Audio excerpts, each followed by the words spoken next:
we're talking to Jaki Scheckter. Yeah. Nice to meet you, man. Yeah. This is the first time we are actually doing a show where we're talking face to face. It'll be so fun, something new, and I'm enjoying it so far. Awesome. Thanks for being on the show. Now, we actually tried to do this on Zoom, but there was load shedding and a storm and everything. And then Jackie suggested that I should come to Pablo Clark. This place is beautiful. Yeah, it's amazing. I mean, Pablo Clark racing, you know, it's all about Ferraris and passion and racing. Especially with my name, the Scheckter name, my Uncle Jody. So, yeah, we can't complain, I mean, Ferrari. That brings me to a piece of it. I mean, so you're in racing, Yeah. but you've got your uncle who's Jaki Scheckter. Yeah. He's one of the most famous Formula One drivers ever. And I mean, that's a big responsibility to have on your shoulders, especially when you get to a race and people hear that you're a Scheckter. Because immediately when you're a Scheckter, they're like, well, you know, yes, there are some people have that expectation to see a Scheckter to be competitive, but there are other people that have the expectation that they want to be the Scheckter. You know, so, but for me, as a person, as my own individual, I just go out and do my best, irrespective if I have a Scheckter name or not. It's all about what you do on the racetrack. If you're fantastic on the track, great. If you're not, what can you do, you know? but let's talk about that racing. I mean, so what age did you actually start racing? Well, you know, obviously I was born on the day my dad won his first Formula One race in South Africa. Yeah. Yeah, on the 14th of July 1974. And so obviously I was born with racing in my blood, you know, and also obviously with my dad and my Uncle Jody racing in Formula One and Jody winning the World Championship with Ferrari in 1979. You know, pretty much growing up in a motor racing environment, and it's what we want to do, it's what we want to become. And so I started with motocross, and at that time my dad had a motorbike business. So, yeah, basically I just started doing like racing stuff, little motorbike racing with my friends in the backyard. And so, yeah, I mean, it's just part of racing, part of family. It's pretty much like every other sport. So we grew up in the family sport upbringing. Yeah. Naturally tend to want to become whatever sport they do to become in, you know. But you lived in the US back then, or was that when you guys were locally? Because I know you were in the US for a very long time. Well, actually, let me correct you on that. I actually lived and raced in America for 3 years. But it always happened, but I'm so used to it, it's okay. A lot of people think that I'm Jody's son. Yes, there was a misconception, yeah. But it always happened. I'm sure my cousin told me this, that maybe my dad, and their dad, you know, they were quite a few Scheckter boys that was racing. Yeah. You know, like my brother Ryan was racing go-kart when he was growing up. I raced motocross and I raced Formula Ford and I raced in America and in Europe. And then I've got my Jody's two sons with Toby and Thomas. Thomas, yeah. Yeah, Thomas has done an Indy 500 and some IndyCar racing, won some IndyCar races. I was with him when we won, and Toby has done some European racing. So basically what you're saying, there's just too many of you Schecters out there taking over racing. Yeah, I'm just saying basically just at that time there were quite a few Scheckter boys racing, but as far as I'm concerned, I'm the only Scheckter now that are still racing. Exactly. But not racing often as I would have liked, you know. So, but to be honest with you, for me, I'd rather do one race or two races a year and a proper series than do millions of races locally or something. Yeah. You know? So, of course, I have raced most of the stuff in my life. I've driven many different supercars and different race cars in my life. And I've come to a point in my life right now that go over to top class racing, like for example, the car normally 9 hour. You know, that's exactly about bucket list. You know, that kind of thing. I go off the practice together to do that kind of racing. Then spend the whole year racing in local series for the same kind of budget. I can do one race at the 9 hour. And also, I'll be doing international racing next year. Oh, nice. You know, I mean, in terms of the classic car with the BMW, because we've got that late Tony Piano 745 Motorsport. So basically, Pablo, who owns the BM and was offered to Pablo Clark Racing, him and I have been working on that BMW to make it fantastically race prepared. And we've been about 3 years developing it to make sure that the car is competitive and reliable enough to do the 1 hour classic, which we plan to do the Silverstone Classic next year in the UK. So that's why I also do these kind of events once or twice a year, just to have fun, you know. That makes sense. Yeah, I could say I'm not waiting for cheers anymore. Yeah. I'm just go for fun. And when it's fun, it's much more pleasurable. But with that said, Yes. you work for Pablo Clark. Or you work with Pablo Clark. And you get to drive these things on a daily basis. Okay? There's just Ferraris, racing Ferraris everywhere, and that's what you get to do. So it makes sense that you can go, well, I only want to do a big race every now and then. Because you guys do like track activations. Yeah, we do track days and everything. We had a run on Monday with the Ferrari track day at Car Army, Pablo Clark, Ferrari track day at Car Army. We've been doing it about 3-4 times a year. And it's the best thing. You know, Car Army is a fantastic venue to do it because of the heritage and the name, you know, especially with Ferrari, my uncle and my dad. Exactly, both of them. So, and with Ferrari, people have the perception that Ferrari is supercars, racing cars, and come to Car Army and it's like, wow, they get their values worth, you know. And I have been loved every minute. I've been doing it for 10 years with Pablo Clark. Really? Yes, and the amazing team here, an amazing group of people. And as you can see when we walk around the place, you know, it's all about passion, about Ferrari, about racing Ferrari, and it's pretty much similar to what India Ferrari was all about. With more racing than road cars. So he's passionate with racing. So he built racing Ferraris in order to fund building cars. Well, right now he was building cars to fund racing. Exactly. But now, so Pablo Clark is a company. So like you said, you guys do events and you're doing the activations. There is a Formula One simulator upstairs that guys can do. So this is actually a great thing for team building for companies and that type of stuff to do.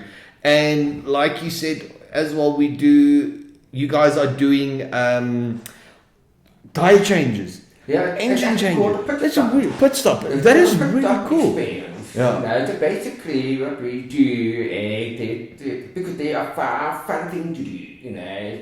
So we've got the F1 simulator, we've got which is actually the simulator I set up with the Ferrari 488 GT3 Evo at Car Army. So that one simulator with the fanatic system, which most top drivers use in the world, is the proper steering wheel system with the game with the big screen TV. So it makes it feel like it's almost an outside, not a tiny monitor that people race on. And then we've got the tire wheel change. Basically, we've got an air gun, and then you can see which team can make the quickest change between, because there's 5 teams with 5 people per team.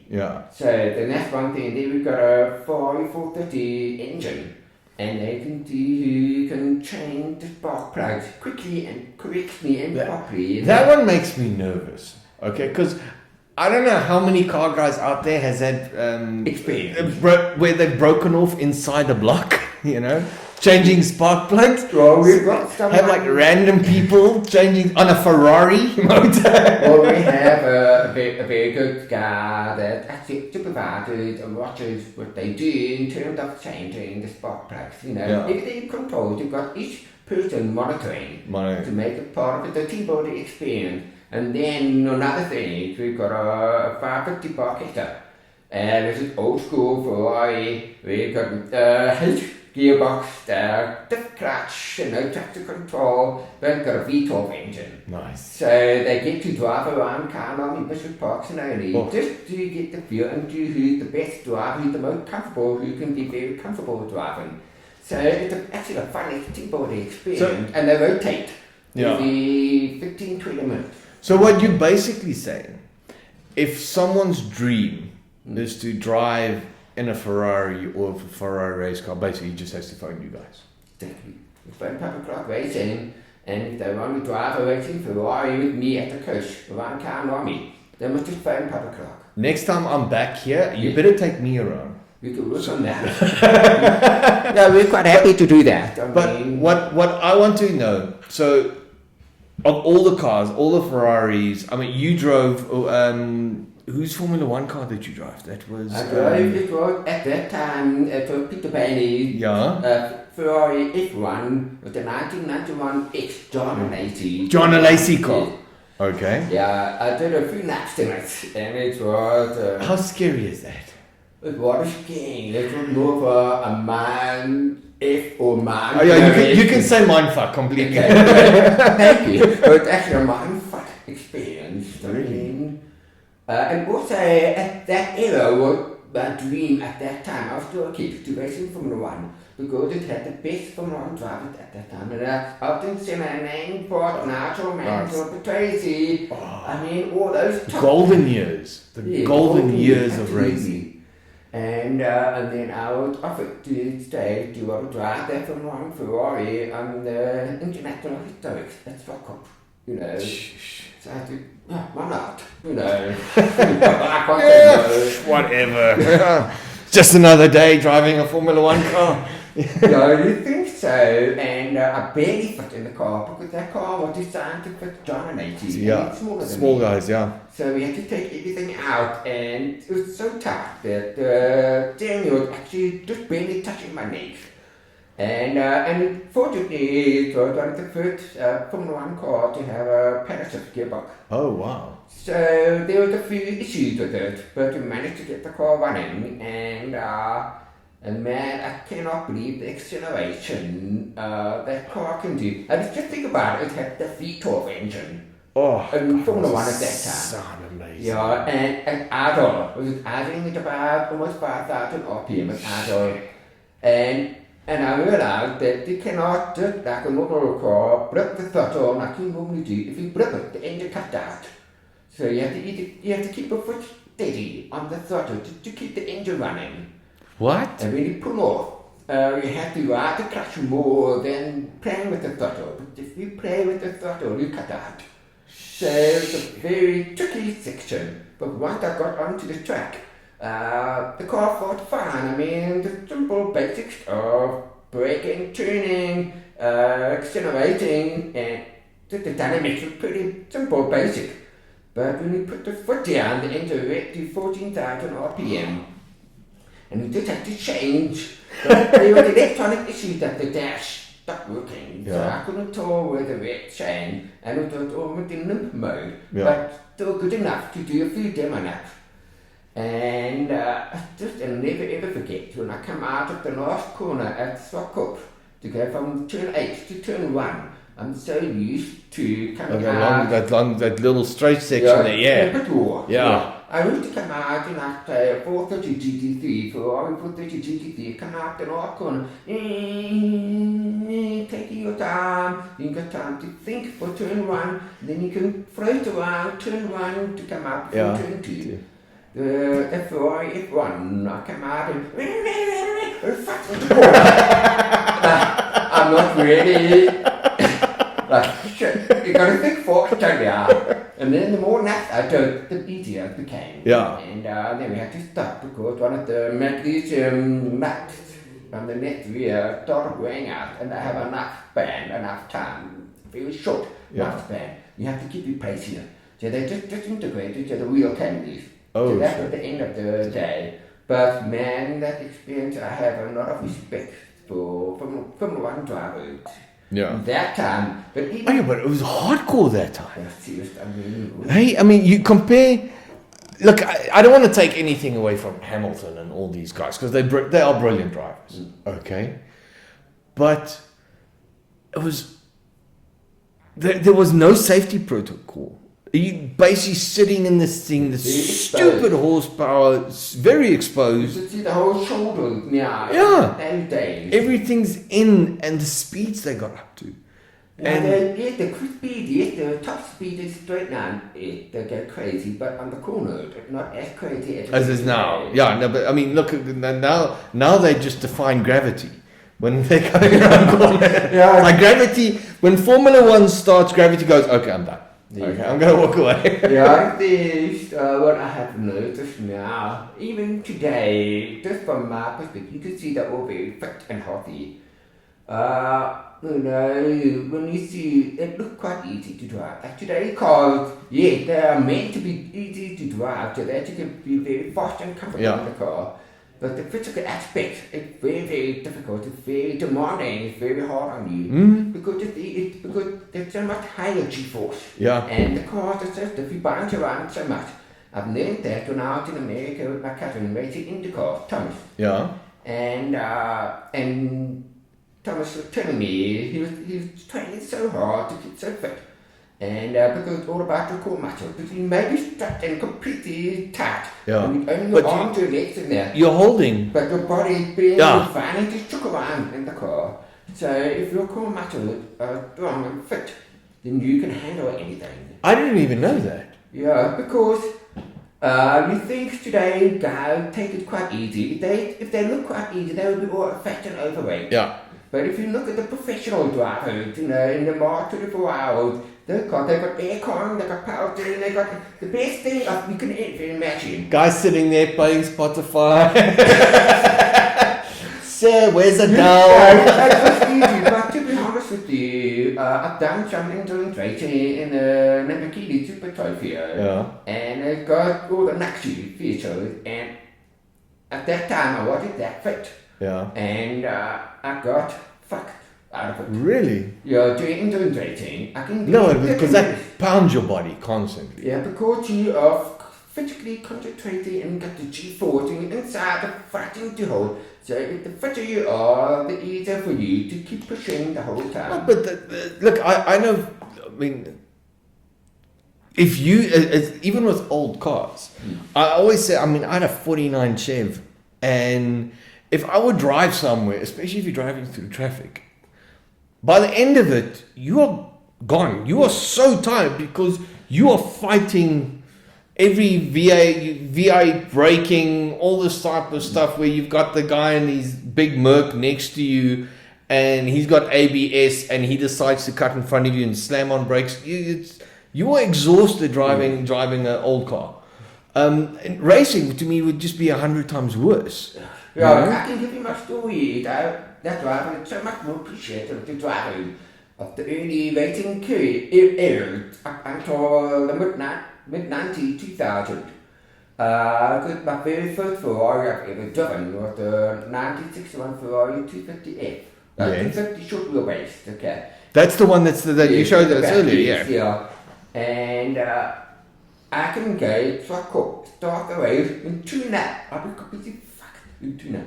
And that means, gee, you guys do 24 hours in that car. So they are much tougher. You may, if you watch the video, they don't look fit or healthy. Yeah. They actually are not tougher. Yeah. Because it's all in the mindset. So if you're meant to be tough, your body becomes tougher. And I have a lot of respect for their bravery and the mental toughness to actually accept the reality that when they need the pit, they may not come back into the pit again. Yeah. So what? I mean, if you watch, what's it, Ford versus Ferrari? Yes. Look at that. I mean, they showed it, the conditions that the guys were driving in. How bad the track and everything sitting in the cars, and it's just little black belt type of scenario going in and the helmets and stuff. And I mean, and then there's the old story with Carroll Shelby that during Le Mans broke his hand, so they duct taped his hand to the steering wheel. I didn't know that. Didn't you know that? It No. was actually, I did an article on Shelby years ago, and they told, it was part of the info they sent us through, that during Le Mans, he had a small crash, but he broke his hand. So he stopped and he was struggling to hold on to the steering wheel. Yeah, so when he stopped, he went, give me duct tape, and they duct taped his hand to the steering wheel. Yeah, that's poor creativity in order to. But if today, you would not be allowed to race. No, exactly. Yeah, they have to do a medical check to make sure that it fits and safe to drive today. Exactly. They're a whole different perception. The car is so much faster. Yes, the safety aspect is important, but in my opinion, it kind of doubts the reasons what motorsport is all about. You know, Yeah, it takes the relationship. Am I right saying relationship between like you and the car? Because that's to me. That's and look, I'm complete novice in this thing.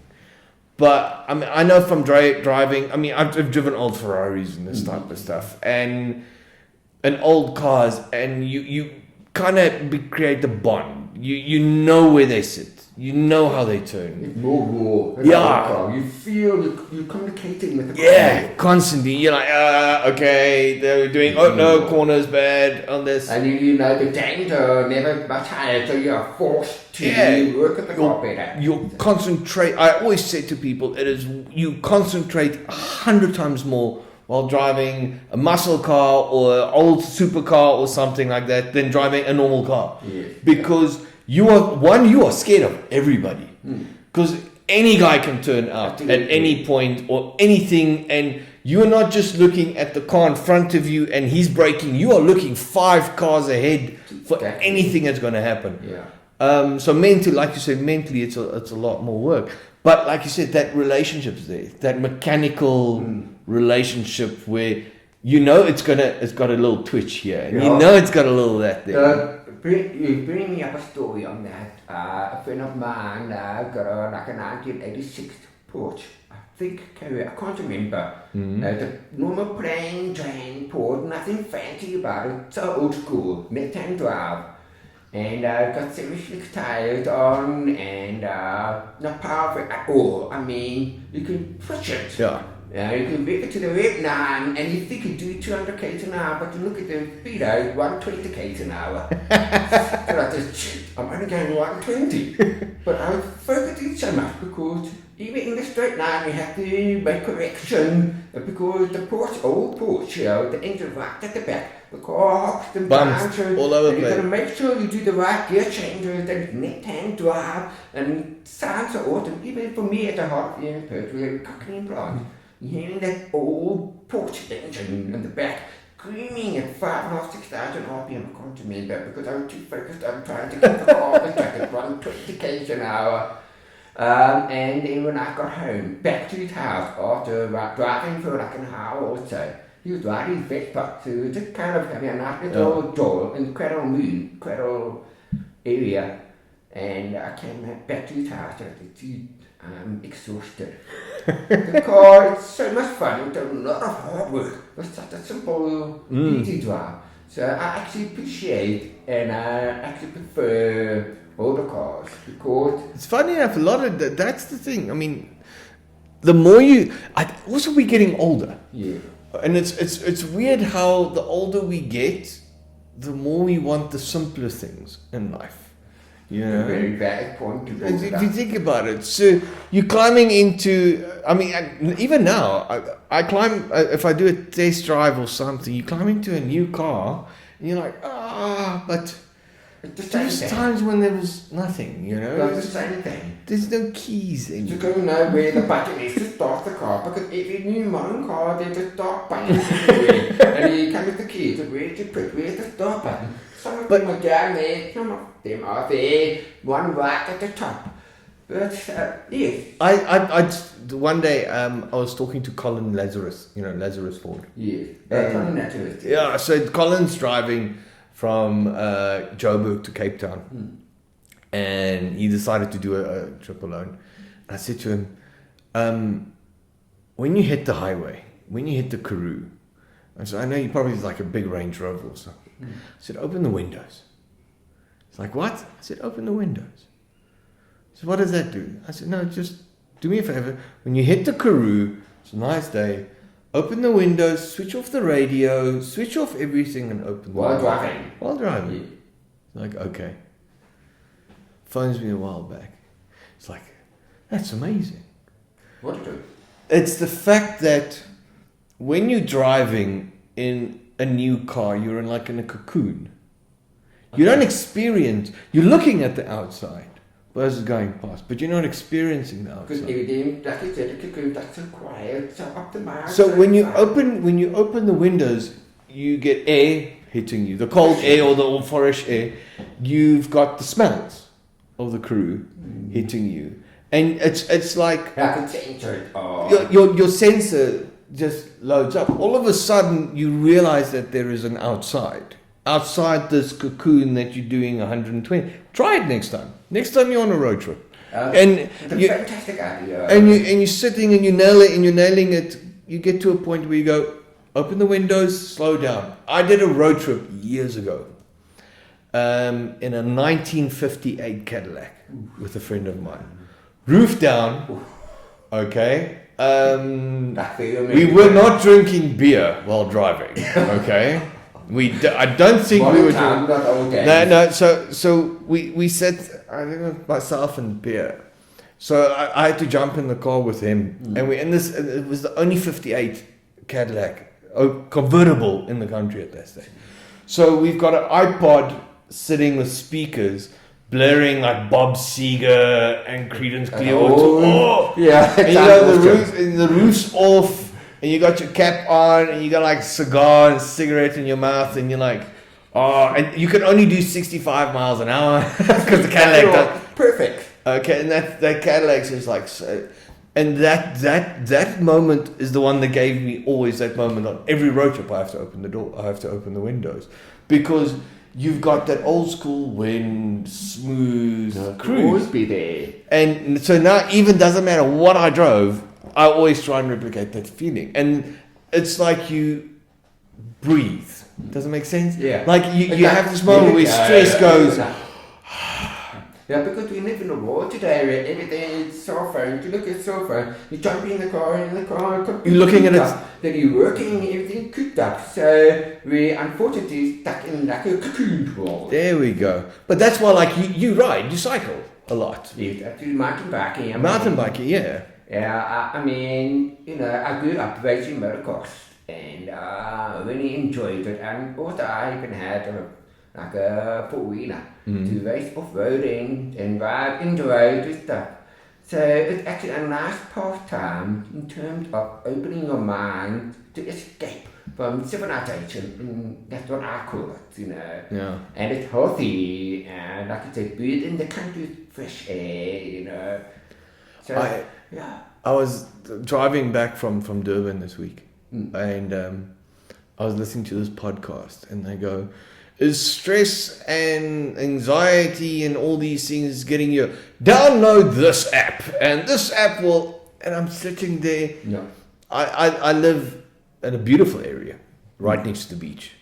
So my mornings when everybody has load shedding, I take my dog for a walk on the beach. There we go. And I go run. And my thought, and I know not everybody can do it, but as I'm listening to this podcast about this app you can download that can help your stress levels, I'm like, just go for a fucking run. Take a bike and go for a ride. Your stress levels will do wonders for your stress levels if you just go take a bike and you go out for a ride. Absolutely. Because, you know, with this whole COVID period of time, added a lot of more stress levels to everybody.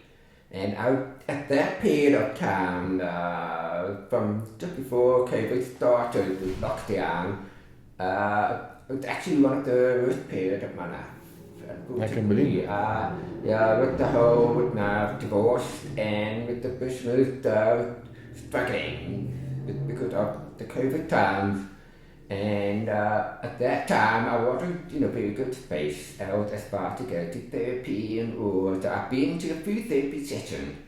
But then my one friend that I've known for over 20 years, he knows me so well, he said, do what makes you happy. You know, because I've always been known... And it's not cocaine and hookers. Okay. No. Actually, he said, do what makes you happy. And I thought, it would be so awesome to race Ferraris every single day. I can't allow me. But shit, I don't have that kind of money to do that, you know. So I thought the next best thing was mountain biking. Yeah. And it's affordable, and it's a nice way of getting out. And you meet new people, and the exercise, it's not a positive, it's not a pros about. So I thought, okay, I'll just book myself a mountain bike. And that alone actually helped me get through the worst period of my life. And it was a good distraction, and it became almost like an addiction for me. But it was more of a healthy addiction to help me refocus my life, get myself back on track, and you could do some racing, which is the fun aspect. Yeah. And so I think it's very important for people to find what makes them happy. You know, I could go to therapy all the time, but I was have a mountain bike and go out because I call it that my therapy. Exactly. See? So you need to do what makes you happy, irrespective of what people tell you, what they think makes you happy. So I always believe that rather just do what makes you happy, no matter what it is, what other people think, what they think, just do what makes you happy. I can repeat it many times. With that, Jackie, it was absolutely awesome talking to you on the show. Yeah, man. Cool. Thank you so much for the time and the hospitality and showing me these cars and I appreciate it. But also another thing before we close up, I want to talk about the new online business that I Yes. that you're supposed to talk about it. Oh yes, you guys have what is the Scheckter Scheckter Speed coaster.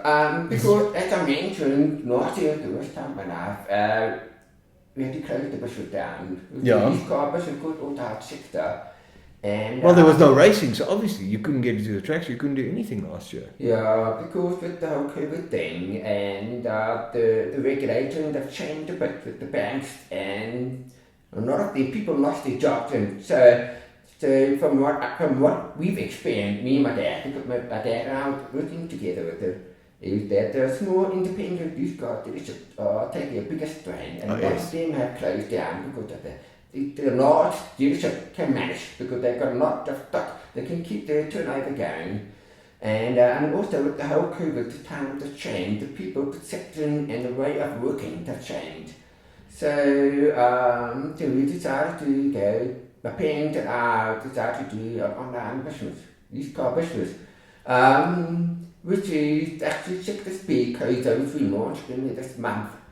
And so what we want to do is, obviously, we do have competitors out there. Obviously. And, so I was a big competitor with 3 or 4 other competitors, then 1,000 other dealerships and competitors, you know. And also the times have changed. So how does Scheckter Speed work? So is this a place where me as an individual can go sell and register my car online and sell?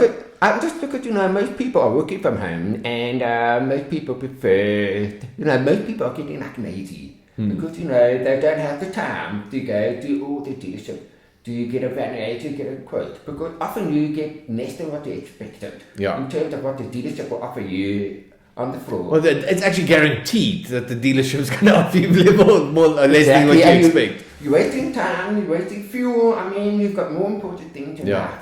And so basically what we're working on is to ensure that we have all the dealerships that are verified, pre-approved, that they are quality dealerships. Yeah. So that when the private car, we call them private car owners, which like you, for example, you want to sell your Polo, for example.